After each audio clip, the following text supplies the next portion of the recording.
Well, let's get back to that breaking news that Prince Harry has dropped his libel claim against the Mail on Sunday.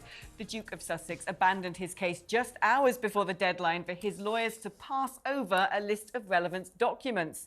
He must now pay the newspaper's legal costs of £250,000, along with his own lawyers' fees, meaning a total legal bill of more than £750,000. Harry sued Associated Newspapers Limited over an article about his Home Office legal challenge following a decision to change his publicly funded security arrangements in the UK. Well, joining us now from Los Angeles is the one and only royal commentator, our favourite, Kinsey Schofield. Poor old Harry. I mean, you know, all of his deals have fallen through. Now his court cases have fallen through. How long before he's on the blower to his dad in hospital saying, "Oh, yeah, Papa, I'm sorry to hear about your prostrate. Can I come home?" I mean, I'm just sitting here thinking about all of the awards that they've collected over the last few years. Like, are they going to have to take those to a pawn shop at this point in time? I don't know how they can continue to maintain their lifestyle. They're not only so litigious. We've seen that there's a very litigious nature within these two individuals, but they have a very expensive lifestyle. And I imagine that this is very painful to the pocket, and this had to be based on how stubborn he can be. This had to be a very difficult decision for him.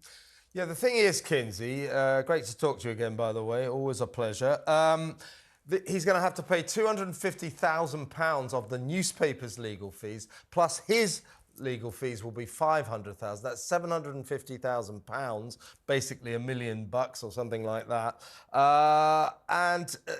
He didn't make the deadline for providing documents to back up his case that he did not try to spin the story of his security arrangements here. You know, he's been having this long-running dispute about having police security protection when he visits Britain, which was taken away from him. The Mail on Sunday wrote that he tried to sort of spin that in his favour. He said, absolutely outrageous. You know, you've accused me of confusing the public, deliberately trying to confuse the public. His lawyers were so confident of victory, they asked Mr. Justice Nicklin to have the case ruled in the Duke's favour without even having a trial. The judge said, well, actually, I think that the newspaper has a real prospect of demonstrating that statements issued on his behalf were misleading.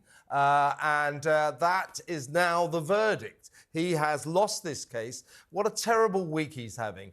Earlier in the week, we learnt about the Libel nickname saga, enraging the Queen. Another, basically, a lie that this couple told, and then they tried to back it up with lawyers by suing the BBC or threatening the BBC because the BBC correctly reported that they had not asked for the Queen's permission to call their baby daughter by her childhood nickname.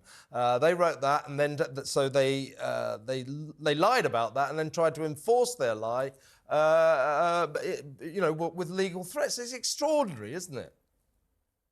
I mean, you know, we saw during, and you know, I pray for you if you had to sit through it too, but during the Netflix documentary, we watched Meghan prepare for her case when it came to Thomas Markle's letter. So I hesitate to say that he wasn't prepared. I almost wonder if the evidence just did not exist and they didn't have anything that they could contribute, because it's been demonstrated that these two people take this kind of thing very seriously, and they like a win. They want a win. That's very important to them. But they haven't had a great week. I think that the little bit thing was incredibly embarrassing.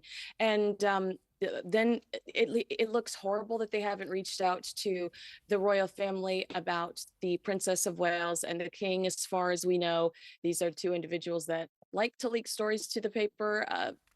Like, we hear stories all the time from people in their sphere that want to correct the narrative, and nobody's done that so far. So I would say that this has probably been a bad week for him, but yeah, perhaps he's going to put on that black tie and show up tonight. I was going to say, but the good news is, Kinsey, that tonight John Travolta will present him with a Legend of Aviation award because he flew a few helicopters in Afghanistan. I would suggest humbly that does not make him a Legend of Aviation reputation, but, you know, he's fallen for the Hollywood trap, isn't he? He's been seduced by that awards ceremony-obsessed Tinseltown city. So I think by accepting this ludicrous award, he's going to make a fool of himself. It will be another bad moment in this terrible week he's having. Well, we know what happened the last time they accepted an award. It was a quote-unquote 3-hour car chase along the streets of Manhattan, which is physically impossible. You know, when you're heading to Paparazziville, Beverly Hills, you're asking for trouble. But this is the Living Legends of Aviation Award. It's an award that's produced by the Kitty Hawk Air Academy. It's a nonprofit. They say their mission is to spark children's interest in aviation. But we saw that he was with John Travolta over the summer.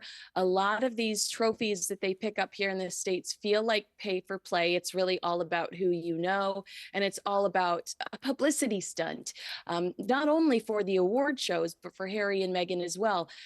Do they still display Meghan's trophies on the fireplace mantle for the podcast that no longer exists? So I agree that it looks silly for him to show up and accept this award. If he does, the Telegraph reported, I believe last week, that they did anticipate to see him there.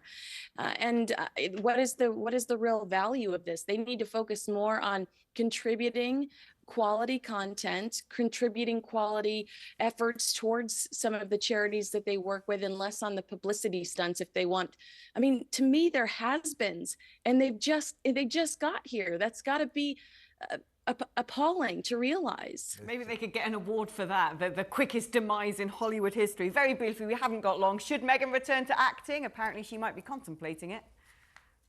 I hope not, okay? Unless it's a nice cereal commercial, the Duchess and her Cheerios. I think that it would be a step down for her, honestly. Yeah, I watched Suits, so I'm tempted to say that perhaps Meghan should start acting, if you see what I'm saying. But I don't think she ever stopped, quite frankly. Yeah, That's a flipping problem with the woman. She's actually a great actress. You're absolutely right. Kinsey, as I say, always a pleasure to talk to you. Thank you so much for joining us. Thanks, Kins.